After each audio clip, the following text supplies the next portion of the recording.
Hello friend, આજે આપણે બનાવીશું પાઉંભાજીની ભાજી. તો ચલો રેસીપી સ્ટાર્ટ કરીએ. અહીં આપણે 4 જણા માટેની ભાજી બનાવવાની છે. તો તેના માટે મેં અહીં કુકરમાં 2 બટેટા કટિંગ કરી અને એડ કરી દીધા છે. ત્યારબાદ મેં અહીં 2 રીંગણા લીધા છે, તેની પણ છાલ ઉખેડી અને તેને પણ મેં કુકરમાં એડ કરી દીધા છે.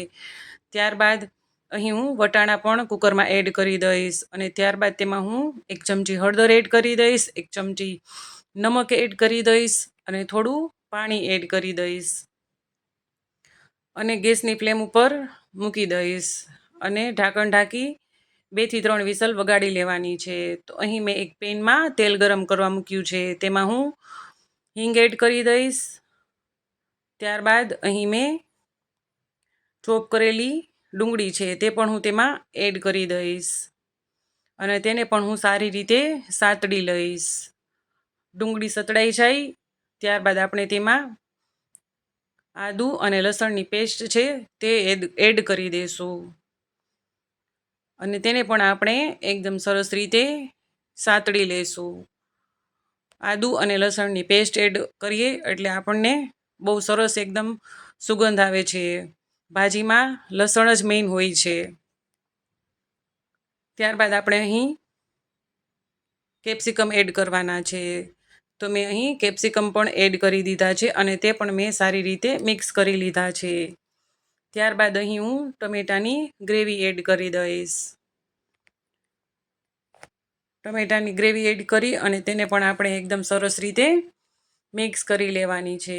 ગ્રેવી મિક્સ થઈ જાય એટલે આપણે તેમાં થોડું લાલ મરચું પાવડર એડ કરી દઈશું, થોડી હળદર એડ કરી દઈશું, થોડું જીરું પાવડર એડ કરી દઈશું અને ત્યારબાદ સ્વાદ પ્રમાણે આપણે તેમાં નમક એડ કરી દઈશું. નમક આપણે થોડું એડ કરવાનું છે કારણ કે આપણે બાયફું હતી ભાજી તેમાં પણ આપણે નમક એડ કરેલું છે. તો હવે અહીં આપણે થોડું માખણ પણ એડ કરી દઈશું અને તેને પણ મિક્સ કરી લઈશું. ત્યારબાદ અહીં હું થોડો લીંબુનો રસ પણ એડ કરી દઈશ અને લીંબુનો રસ એડ કરી અને પછી ત્યારબાદ તેમાં હું પાઉંભાજીનો મસાલો છે તે પણ હું એડ કરી દઈશ અને બધું મિક્સ કરી લઈશ.